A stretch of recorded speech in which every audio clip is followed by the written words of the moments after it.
The world is vastly changing as the fourth industrial revolution is sweeping the planet. And as Black Americans, we have to ask ourselves, what is our place in this new world? According to the data, our future looks bleak. But a shift in our mentality can change things around. And it starts with a few very simple questions. Are we producers or consumers? Will we be the drivers of this new technology or simply the users?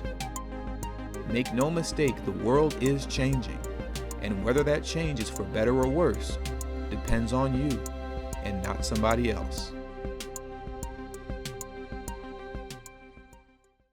What's going on, everybody? Thank you for tuning in to my bi-weekly show, Brother Please Hear Me Out, where I take time from our usual political discussions to focus on the fourth industrial revolution, artificial intelligence, automation, and the effects it'll have on the Black community. I also discuss what we can do to minimize the negative effects of AI and automation as well. So make sure you share this video with your loved ones, family, and friends. And don't forget to show your support to the channel as well. You can do so via CashApp at $tdhiphop or through joining Patreon for as little as $3 a month. Your financial contributions are deeply appreciated, and it helps to expand this critical message to the masses who otherwise will be left in the dark. The links to both Patreon and Cash App will be pinned in the comment section below, as well as in the description of this video. Now, on today's episode, I'm not going to be doing too much reading. I actually won't be reading at all today. I just wanted to take a moment to speak with you guys about what I have going on in my life with my child. And hopefully out of this episode, it'll provide you with a little bit of encouragement and motivation to follow suit behind what I'm doing. Now, what you're looking at in front of you on your screen right now is the Code Ninja map for the Los Angeles area, right? I want to say about 3 weeks ago, I signed my son up to this institution, Code Ninjas, and he loves it. In this institution, they teach the children how to code. They start off with JavaScript, and from JavaScript, they move to a coding language called Lua, and then from Lua, they move to C#. Now, obviously, my son is still in JavaScript as a beginner, but like I said, he loves this class. He loves being there. And even outside of coding, once they're finished with whatever they're coding and creating for that day, they move on to do a multitude of other STEM activities that are outside of coding. And anytime I have to pick him up to take him home, he hates it. He wants to stay for as long as he can, and he never, ever wants to leave. It's really a beautiful thing.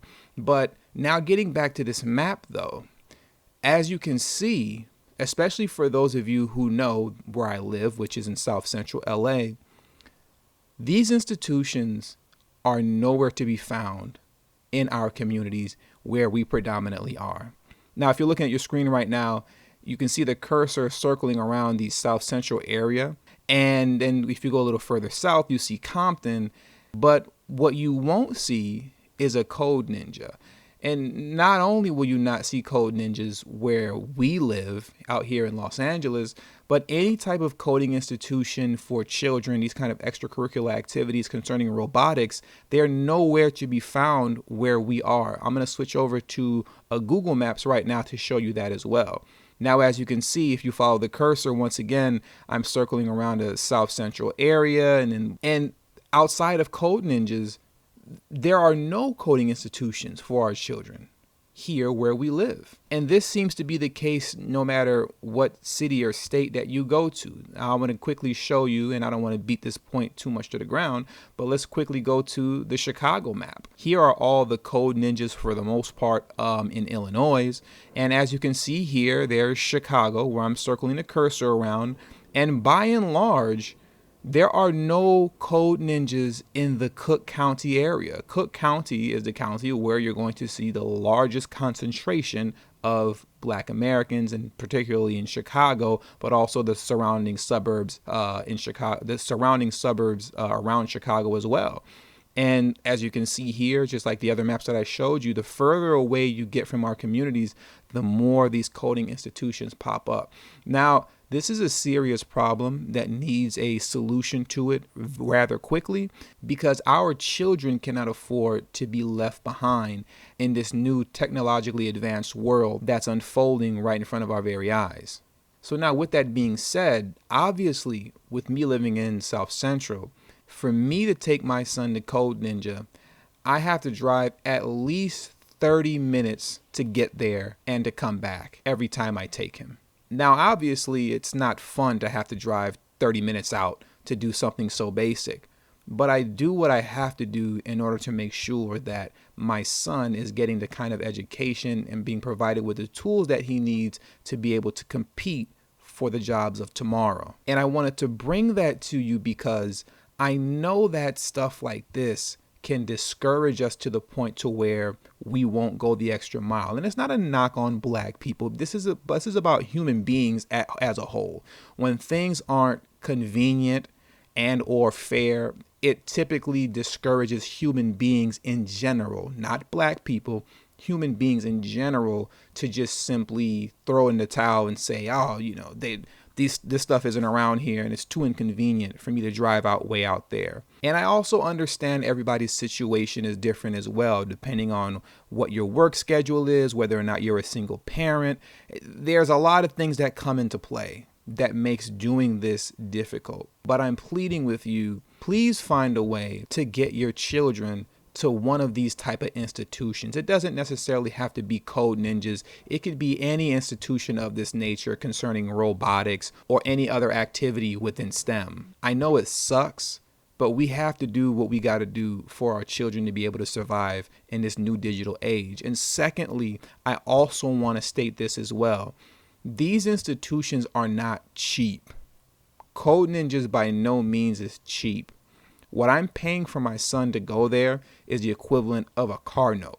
I could have another car right now, but instead of having another car, I'm sending my son to this institution. But here's another thing. My mother is helping me pay for it. Now, I'm 36 years old, and technically, I could pay for this on my own. It would be a bit of a strain on the budget, but I could. But it definitely helps that my mother is helping me out with this. And the reason that I made it a point to bring up my age is because I want us to lose our ego in that sense. This notion and this thought that we can't ask anybody for help.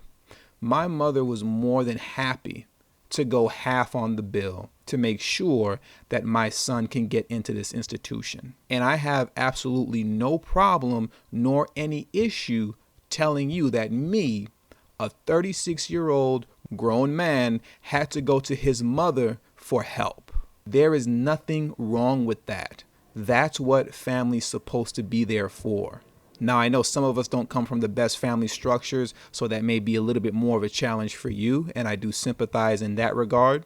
But there are a lot of us that don't come from an extremely negative family background, to which you're simply allowing your pride and ego to get in the way and not ask for help. And what I'm trying to get those of you to understand is that if I allowed my pride and ego to prevent me from asking my mother for help at the expense of protecting my pride, I'd be hurting my son by not being able to provide him with the tools that he's going to need in order to thrive in the new economy and in the digital age. And for me to not provide him with the tools that he needs to thrive in the future concerning this type of education would honestly be criminal of me, because I would be sending him into the world blind at that point. So the moral of today's show in closing is just simply, for as inconvenient and unfair as this world is structured around the black community, we have to find a way to do what we have to do to make sure that our children will be a lot better off than we are. And it starts by ensuring that they get the technological understanding and tools that they need in order to thrive in the new technological age that is upon us. If you got to ask somebody for help, please ask them for help. Don't let your pride and ego get into the way. And if you got to drive 30, 45 minutes out to get your child to whatever institution that he needs to be in, I know it sucks, but just do it anyways. Don't think about it so much. Just do it. And with all that being said, that does it for today's video. So hopefully you were able to find this episode as being some sort of source of motivation and inspiration so that we can make sure that we get out there and do what we have to do for our children, regardless of how inconvenient it is or expensive it is. I know it's very difficult, and I know everybody won't be able to do what I'm doing the way I'm doing it. I understand the nuances to everybody's life. So by no means do I want to make anyone feel bad if they're unable to go about things the way that I am. But there are a lot of other resources out here as well that are free online that we can take advantage of. Also, all it takes is a quick Google search and you'll be able to find free tools for your children online as well. But let's just make sure that we're handling business when it comes to our children. So with all that being said, that does it for today's video. Please make sure you hit the subscribe button as well as the bell notification next to the subscribe button so you can be notified whenever I release a new video. All social media links will be pinned in the comment section below.